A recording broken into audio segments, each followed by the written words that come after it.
ஆண்டவர் சொல்லுமாய் இயேசு கிறிஸ்து நாமத்தினால மீண்டும் உங்களுக்கு என்னுடைய வார்த்தையை தெரிவித்துட்டு வந்து இந்த 5ஆம் வார்த்தைக்கு நேரம் நம்ம கடந்து போகலாம்.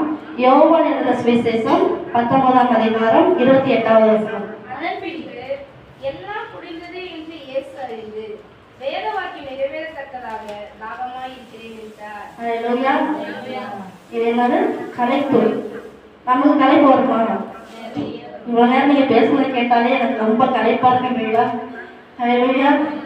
ஒவ்வொருத்தரும் பேசுறதை கேட்டு கேட்டு எத்தனை பேர் அடிக்கடி எழுந்து போய் தண்ணி குடிச்சுட்டு தெரியல. ஆமென். இப்ப தேவன் இந்த கலைப்பு தாகமா இருக்கிறேன் என்று எதற்காக சொன்னாரு? சரீர தாகமா இல்ல ஆத்ம தாகமா? இவருக்கு சரீர பிரகாரமாகவும் தாகம் இருந்தது உண்மைதான். அவர் இயேசப்பா என்னென்னலாம் பாடுகள் பட்டார்? அவர் அடிக்கப்பட்டார், காரி துப்பப்பட்டார், அவர் தலையில முள்முடி சொன்னாங்க. எத்தனை அடிகள்? 1 குறைய 40 அடி. 45 50 இன்னும் கொஞ்ச நேரம் போனா கம்மி ஜாஸ்தியாகிட்டே போயிட்டே இருக்காங்க. அப்படின்னா 39 அடிகள். அதுவும் சாதாரண அடிகள் இல்லை. நம்ம வீட்டில் பிள்ளைங்க சேட்டை பண்ணா பெல்ட்டை கட்டி ஒரு அடி அடிப்போம். அந்த மாதிரி பெல்ட் கிடையாது. அது எப்படிப்பட்டதான அடி? அந்த வாரம் எப்படி இருக்கும்னா அந்த முள்ளுகளால இப்படி வளைவா இருக்குமா, அதை வச்சு அடிச்சு எடுத்தோம்னா உடம்புல இருக்க அந்த சதையை என்ன பண்ணும்? பிஞ்சு வந்துருமா. அப்ப ஒரு அடி லேசா கையில அடிச்சாலும் என்ன பண்ணுவோம்? தாங்க மாட்டோம். ஆனா 39 அடிகள் அடிக்கும் போது அவருடைய சரீரமே அங்க என்ன பண்ணுது? உணவனுடைய அந்த நிலப்போடு மாறுகிறது.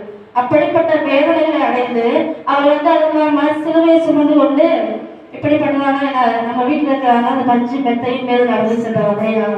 இல்ல, அவர் நடந்து சென்ற பாதை அந்த கொள்கா மலையின் மேல அவ்வளவு ஸ்மூத்தான பாதையா இருக்காது. அது எப்படி இருக்கும்? மேடு பள்ளமாக அந்த மலைப்பாதை இப்பெல்லாம் இருக்க மலையெல்லாம் இருக்கு ரோடு போட்டு அவ்வளவு அழகா வச்சிருக்காங்க. ஆனா அப்ப அந்த மாதிரி கூட இல்லை.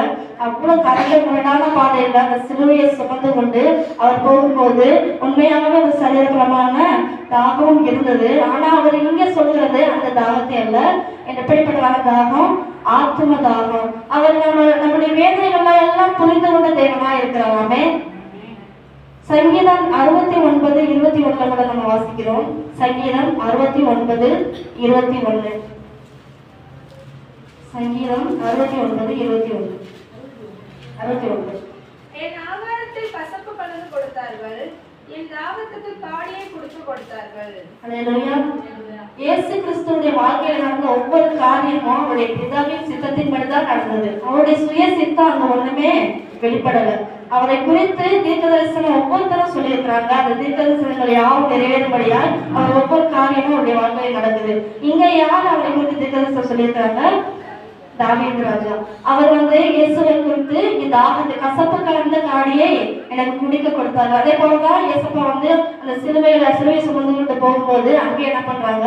அந்த வெள்ளை போலம் கலந்ததான காடி அது எப்படி இருக்குமா? கசப்பான அந்த காடி அந்த குடிக்க கொடுக்குறாங்க. அப்ப அதை ஒரு இடத்துல என்ன பண்றாங்க? குடித்தாங்க போட்டுருக்கு, ஒரு இடத்துல அதை மறுத்தாங்க இருக்குது. 2 இடங்களிலும் வேறு விதமா பார்க்கிறோம். ஆனா அவர் தாகத்தோடு இருந்தார். இந்த சரீர தாகத்துக்காக அவங்க கொடுத்தாங்க. ஆனா இது ஆத்ம தாகமும் அதுல இருக்குது. அவர் நம்மளை போல நம்ம எல்லாம் எப்படி சோதிக்கப்படுகிறோம், நமக்கு எப்படி எல்லாம் வேதனை வருது அப்படின்னு நம்ம சொல்லுவோம். இந்த மாதிரி கஷ்டம் எனக்கு வர கஷ்டம் வந்தாலும் தெரியும், காய்ச்சல் தலைவலியும் அவனுக்கு வந்தாலும் தெரியும்னு சொல்லுவாங்க. அது மாதிரி ஒரு கஷ்டம் வருதுன்னா இந்த மாதிரி கஷ்டம் நம்ம அந்த பாலின் வழியை கடந்து போடாம புரிந்து கொள்ள முடியும். அதனால நம்மை போல ஒருவராக அவர் என்ன பண்றாரு? சோதிக்கப்படுகிறார். எபிரேயர் 4:15 எடுத்து வாசிங்க. எபிரேயர் 4:15. நம்முடைய பலவீனங்களை குறித்து பரிதபிக்க கூடாத பிரதான ஆசாரியர் நமக்கிராமல் எல்லா விதத்திலும் நம்மை போல சோதிக்கப்பட்டும் பாவம் இல்லாதவராய் இருக்கிற பிரதான ஆசாரியரே நமக்கு இருக்கிறார். ஆமென். எல்லா விதத்திலும் அவர் என்ன பண்றாரு? நம்மை போல அவர் சோதிக்கப்படுகிறார். நம்மை போல அவர் என்ன பண்றாரு? அழுதார். நம்மை போல என்ன பண்றாரு? சிரித்தார். நம்மை போல அவருக்கு தாகம் வந்தது. அவர் நம்மை போல பசி உண்டாயிற்று, களைப்பு வந்தது. எல்லா காரியம் நம்மை போலவே அவர் எல்லாவற்றையும் தன்னுடைய சொந்த சரீரத்துல ஏற்றுக்கொள்ளார். பாருங்க. அடுத்தது இந்த உலகத்துல நம்மளுடைய தாகம் எப்படிப்பட்ட தாகமா இருக்குது? நல்ல ஒரு வேலை கிடைக்கணும்ட்டு நம்ம ஓடி அலைவோம், அது ஒரு தாகம். நமக்கு நம்ம அமைதி வேணும் அப்படின்ற ஒரு தாகம் இருக்கும். அன்புக்காக ஓடி அலைவோம், அது ஒரு தாகம். இப்படி உலகத்துல ஏதோ தாகமா நம்ம ஓடிட்டு இருக்கோம். இதுதான் தாகம். ஆனா அந்த உலகத்துல அது கிடைச்சிருமா? கிடைக்காது. எதுவுமே நிரந்தரம் கிடையாது. ஒரு மனுஷன் அதிகமா அன்பு வச்சிருப்போம், ஆனா திடீர்னு பார்த்தோம்னா அவங்களுடைய அன்பு டக்குன்னு மாறிடும். இவ்வளவு நாள் நம்மகிட்ட நல்லா தானே இருந்தாங்க, திடீர்னு என்னாச்சு உங்களுக்கு அப்படின்னு. எந்த ஒரு காரியமே இந்த உலகத்துல எப்படி இல்லை, நிரந்தரம் கிடையாது. ஆனா நிரந்தரமான ஒரே ஒரு தேவன் யாரு? அது இயேசு மட்டும்தான். நம்மளுடைய முழு நம்பிக்கை, நம்மளுடைய முழு தாகம் எதுவாக தான் இருக்கணும்? இயேசுவாக மட்டும்தான் இருக்கணும். ஆமென். ஹல்லேலூயா. யோவான் 4ஆம் அதிகாரம் 13-14 வாசிங்க. யோவான் 4ஆம் அதிகாரம் 13-14. இயேசு அவளுக்கு பிரதியுத்தரமாக, இந்த தண்ணீரை கொடுக்கிறவனுக்கும் மறுபடியும் தாகம் உண்டாகும். நான் கொடுக்கும் தண்ணீரை குடிக்கிறவனுக்கோ ஒரு காலம் தாகம் உண்டாகாது. இந்த சம்பவம் எல்லாருக்கும் தெரிஞ்சதுதான். ஏசப்பா என்ன பண்றாங்க, சமாரியா என்றவர்களுக்கு கடந்து போகும்போது அங்க ஒரு ஸ்திரீ எந்த வேலையில வராங்கன்னா 6ஆம் மணி வேலை. அதே அதிகாரத்துல 6ஆம் வசனத்துல லாஸ்டா பார்த்தோம் 6ஆம் மணி வேலை. அந்த போன வார்த்தையில நம்ம பார்த்தோம் 6 மணினா அதோட 6 மணி நேரத்தை கூட்டிக்கணும். அப்ப 12 மணி நேரம். 12வது மணினா கிட்டத்தட்ட உச்சி வெயில். இப்ப நம்ம பிரேயர் முடிஞ்சு வெளியில போனோம்னாலே ஒரு குடம் வச்சிருப்போம், அப்படி முக்கால போட்டுட்டு அப்படி சேவை நடக்க போயிட்டு. ஏன்னா இந்த வெயில கூட நம்ம தங்கல. இந்த 12 மணினா எப்படி இருக்கும்? உச்சி வெயில். அங்க ஒரு பெண் என்ன பண்றா, தண்ணி பக்கத்துல தண்ணி எடுக்கணும்னா ஒண்ணு காலையில போவாங்க, இல்லைன்னா சாயந்தரமா போவாங்க. இந்த பெண் எதற்காக இந்த மதிய வேலையில அந்த அந்த உச்சி வெயில் நேரத்துல வருகிறான்னா, அவங்க ஒரு வேசி என்று நம்ம பார்க்கிறோம். இயேசு கூட சொல்லுகிறாரு, உனக்கு இது வரைக்கும் எத்தனை புருஷன் இருந்தாங்க? 5 பேர். இப்ப இருக்கிறவங்க உனக்கு புருஷன் கிடையாது. அப்படிப்பட்டதான ஒரு பெண்ணை அந்த ஊர்ல இருக்க எல்லாரும் ஏற்றுக்கொள்வாங்களா? ஏற்றுக்கொள்ள மாட்டாங்க. முன்னாடி எதிர்த்தாப்புல கடந்திருந்தாலே அவளை பார்த்து தலை திருப்பிட்டு தான் போவாங்க. அப்ப இவங்க முன்னாடி நம்ம எதுக்காக போகணும், நம்ம போய் ஒளிந்துதான் போகணும்னு சொல்லிட்டு அந்த பெண் என்ன பண்றா, தன் முகத்தை மறைத்தவளாய் ஒளிந்து கொண்டு தண்ணீரை எடுக்கிறதுக்கு அந்த மதிய வெயில கடந்து போறா. அப்படிப்பட்ட நீங்களே ஒளிஞ்சுக்கணும்னு நினைச்சாலும் ஆண்டவர் என்ன சொல்றாரு, உங்களைத்தான் தேடி வருவார்.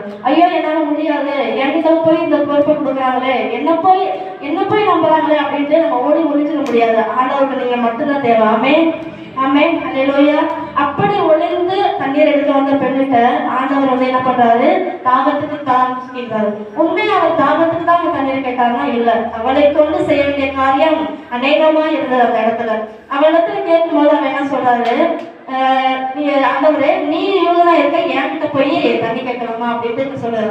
அப்ப ஆண்டவர் சொல்றான காரியம், உன்கிட்ட பேசுறீங்கன்னு நீ அறிஞ்சிட்டனா நீயே என்ன ஜீவ தண்ணீரை கேட்டிருப்ப, அதை குடிச்சனா நீ ஒரு நாளும் லாபம் அடைய மாட்டேன் அப்படின்னு. உடனே இவளுக்கு ஆசை, இப்படி ஒளிஞ்சு தண்ணீரை கொண்டு இருக்கிறது, இந்த தண்ணியை வாங்கி போய் வச்சுட்டோம்னா நம்ம எப்ப பார்த்தாலும் குடிக்க வேண்டியதுல தண்ணிக்காக அடைய வேண்டியது இல்லை, ஒரு குடிச்சாலே போதும், நமக்கு தாகமே வராதுட்டு அவர் என்ன பண்றா, சுயமா யோசிக்க ஆரம்பிச்சிட்டா. ஆனா ஆண்டவர் சொன்னது எது, நித்திய ரட்சிப்பை சொன்னார். ஹல்லேலூயா. உடனே அவன் என்ன பண்றா, சில காரியங்களை இங்க பேசுறத நம்ம பார்க்கிறோம். அப்போதுதான் அவர் அந்த அதிகாரத்துல 13-14 சொல்லும்போது சொல்லுகிறார், நான் கொடுக்கும் தண்ணீரை குடிக்கிறவனுக்கோ ஒரு கால தாகம் உண்டாகாது, நான் அவனுக்கு கொடுக்கும் தண்ணீர் அவனுக்குள்ளே நித்திய காலமாய் வருகிற நீரூற்றாய் இருக்கும் என்றான். ஆமென். ஹல்லேலூயா.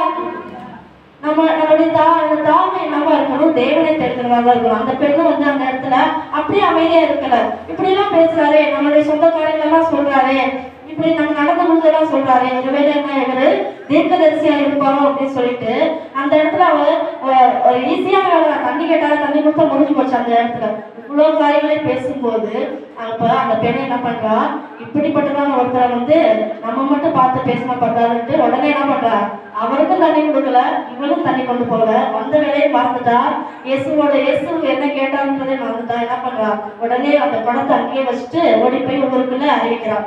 அறிவிச்ச உடனே அந்த மக்கள் பேசியிருப்பாங்களா?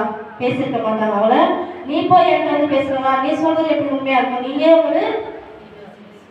அப்படிதான் என்ன வார்த்தை பேசணுமா, நீ சொன்ன வார்த்தையெல்லாம் நான் கேட்கணுமா அப்படின்னு உதாசனப்படுத்திருப்பாங்க. நம்மளையும் கூட உதாசனப்படுத்துற சூழ்நிலையில இருக்கலாம். ஆனா ஆண்டவன் நம்மை கொண்டுதான் பெரிய காரியங்களை செய்ய வளர்வாங்க. அப்படி அந்த பெண் சொல்லும் போது இப்படி நிறைய ரொம்ப பேசிதான் அவங்கள கம்பேர் பண்ணி என்ன பண்ணிருப்பா, அந்த இடத்துல அவங்களை அழைத்து கொண்டு வந்திருப்பா. அப்படி அழைச்சிட்டு வந்த உடனே என்ன பண்றாங்க, அங்க ஒரு பெரிய ஒரு பிரச்சனமே நடக்குது. அப்ப அந்த பொண்ணுகிட்ட சொல்றாங்க, நீ சொன்னதை கேட்டு மட்டும் இல்ல, நாங்க அவர் சொன்ன உபதேசத்தை கேட்டு நாங்க எல்லாரும் இன்னும் அதிகமா அவர் மேல நம்பிக்கை வைக்கிறோம்னு சொல்லிட்டு அந்த அந்த ஊரே வந்து என்ன ஆயிடுச்சு, ரட்சிப்புகளால் கொண்டு வரப்பட்டது. அப்ப அங்க அவளுக்கு மட்டும் இல்ல ரட்சிப்பு, அந்த முழு அந்த கிராமங்களுக்கும் என்னது ரட்சிப்பு கடந்து சென்றது. ஆமென். ஒருவேளை நம்ம வந்து இப்ப சிப்பாக்கா சொன்னது போல நான் யாருன்னு இப்போ கூட எங்க ஊர்ல வந்து பார்த்தா தெரியும் அப்படின்னு சொன்னாங்க. அது மாதிரி நம்மள வந்து ஒரு தனியா நம்ம வந்து ஊர்ல இருக்கலாம், நம்ம வந்து ஒரு ஒதுக்கப்பட்ட நிலையில இருக்கலாம், இல்ல நம்மளாவே ஒதுங்கி ஒளிஞ்சு இந்த பெண்ணை போல என்ன பண்ணலாம், ஒதுங்கி போய் ஒளிஞ்சு போய் கூட நம்ம வந்து இருக்கலாம். ஆனா ஆண்டவருக்கு நம்ம தான் தேவை, நம்மை கொண்டுதான் என்ன பண்ணுவாரு, அநேகரை ரட்சிக்க அவர் தெரிந்து கொண்டிருக்கிறார். ஹல்லேலூயா. நம்முடைய நோக்கம் அந்த பெண்ணை எப்படி ஓடி போய் அந்த கிராமத்துல உள்ள எல்லாருக்கும் இயேசுவை குறித்து சொன்னாலோ அதுதான் ஆண்டவருடைய தாகம். நம்ம ஒவ்வொரு இடத்துல எதிர்பார்க்கறது அது மட்டும்தான். நம்மளும் வந்து ஆண்டவரிடத்துல வந்து நல்ல சுவிசேஷத்தை கேட்கிறோம், சத்தியத்தை கேட்கிறோம், ஆனா அவரோட விட்டு விடாதபடிக்கு அதை வந்து எல்லாருக்கும் சொல்லி அவர்களையும் என்ன பண்ணணும், ஆண்டவர் இடத்துல கொண்டு வரணும். அதுதான் அவருடைய தாகமா இருக்கிறது. இப்ப தாவீது கூட சங்கீதம் 42:1 சொல்லுகிறார். சங்கீதம் 42:1, மானானது நீரோடையிலே வாஞ்சித்து கதறுவது போல தேவனே என் ஆத்துமா உம்மை வாஞ்சித்து கதறுகிறது. ஹல்லேலூயா. எப்படி எது உதாரணம்னு சொல்றாரு, மானானது நீரோடை இந்த ரோட்ல நம்ம பார்ப்போம், காணாம இருக்கு. மான் வந்து இங்கேருந்து அங்கே பார்க்கும்போது அந்த தண்ணி இருக்கிற மாதிரி ஓடி போய் பார்த்தா அது தண்ணி இருக்காது, திருப்பி அங்கேருந்து இங்கே ஓடி வந்து பார்ப்போம் தண்ணி இருக்காது. இப்படி அலைந்து இந்த நீரோடை வாஞ்சித்து கதற மாதிரி அவருடைய ஆத்மா எப்படி இருக்கலாம், ஆண்டவரை நான் இப்போ தேடிடலாமா, இப்போ கண்டடைஞ்சிடலாமா அப்படின்ட்டு ஒவ்வொரு நேரமும் அவருடைய என்ன பண்றாரு, தாகமாக தான் இருக்குது. இதே சங்கீதக்காரன் சங்கீதம் 63:1 கூட சொல்கிறார். சங்கீதம் 63:1, தேவனே நீர் என்னுடைய தேவன், அதிகாலமே உம்மை தேடுகிறேன். வறண்டதும் விடாய்த்ததும் தண்ணீரற்றதுமான நிலத்திலே என் ஆத்துமா உண்மையில் தாகமாய் இருக்கிறது, என் மாம்சமானது உம்மை வாஞ்சிக்கிறது. வறண்ட நிலத்துல எவ்வளவுதான் தண்ணி ஊற்றினாலும் என்ன பண்ணுவோம், அது ஒழிஞ்சிட்டே தான் இருக்கும். அது மாதிரி அவருடைய இருதயம் வந்து எப்படிதான் ஆண்டவரோட பேசிக்கிட்டே இருந்தாலும் இன்னும் என்னுடைய இருதயம் திருப்தி ஆகலை, இன்னும் பேசணும், இன்னும் வாஞ்சிக்கணும், இன்னும் ஆண்டவரை நோக்கி கூப்பிடணும். இதுதான் அவருடைய தாகமா இருந்தது. தாவீதை போல நம்மளும் என்ன பண்ணணும், தாகத்தோடு இருக்கணும். அதுதான் வந்து தேவனுடைய விருப்பமும். யோவான் 7:37 வாசிங்க. யோவான் 7:37, பண்டிகையின் கடைசி நாளாகிய பிரதான நாளிலே இயேசு நின்று சத்தமிட்டு, ஒருவன் தாகமாய் இருந்தால் என்னிடத்தில் வந்து பானம் பண்ண கடவன். ஹல்லேலூயா. உடனே ஓடி நம்ம அந்த வார்த்தை கேட்ட உடனே ஓடி போய் தண்ணி கொடுக்குறாரு. வெயில் காலத்துல எல்லாம் என்ன பண்ணுவாங்க, அவங்க என்ன பண்ணுவாங்க, மோர் பந்தம். அந்த கூட்டம் தாகம் இருக்கோ இல்லையோ கூட்டமா தான் இருக்கும். அது மாதிரிதான் ஆண்டவர் சத்தமிட்டு நம்மளை பார்த்து கூப்பிடுறாரு, தாகமா இருக்கிறீங்களா, நீங்க என்கிட்ட வாங்க அப்படின்னு சொல்லிட்டு அவர் என்ன பண்றாரு, அவருடைய ஆத்ம தாகத்தை நிறைவேற்றுகிறவங்களா நம்ம பார்த்து சத்தமிட்டு அழைக்கிறாங்க. ஹல்லேலூயா. வெளிப்படுத்தின விசேஷம் 22ஆம் அதிகாரம் 17ஆம் வசனத்தை கூட எடுத்து வாசிப்போம். வெளிப்படுத்தின விசேஷம் 22ஆம் அதிகாரம் 17. ஆவியும் பணவாட்டியும் வா என்கிறார்கள், கேட்கிறவனும் வா என்பானாக. தாகமாய் இருக்கிறவன் வரக்கடவன், விருப்பமுள்ளவன் ஜீவத்தின் நீரை இலவசமாய் வாங்கிக் கொள்ள கடவன். ஹல்லேலூயா. நம்ம அவரிடத்துல விரும்பி போனாதான் நம்ம என்ன பண்ணுவோம், அந்த ஜீவ தண்ணீரை, அதுவும் பணம் கொடுத்துல இலவசமாய் நம்ம பெற்றுக்கொள்ள முடியும். ஹல்லேலூயா. ஆண்டவருடைய தாகத்தை போல நம்மளும் தாகமுள்ளவர்களாய் மாறுவோம். நம்முடைய தாகம் வந்து இன்மைக்குரியதா இருக்கக்கூடாது, பரலோகத்துக்குரியதாய் மாறட்டும். ஆண்டவர் இந்த வார்த்தை மூலமாய் நம்மளோடு பேசுகிறாங்க. ஆமென். ஒரு விஷயம் நம்ம கண்களை மூடி ஆண்டவரை நோக்கி பார்ப்போம். தாகம் தாகம் என்றே எனக்காய் ஏங்கி நின்றே,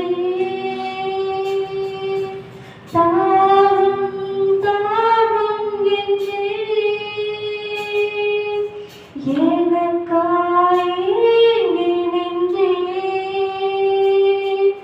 பாவங்கள் சுமந்தே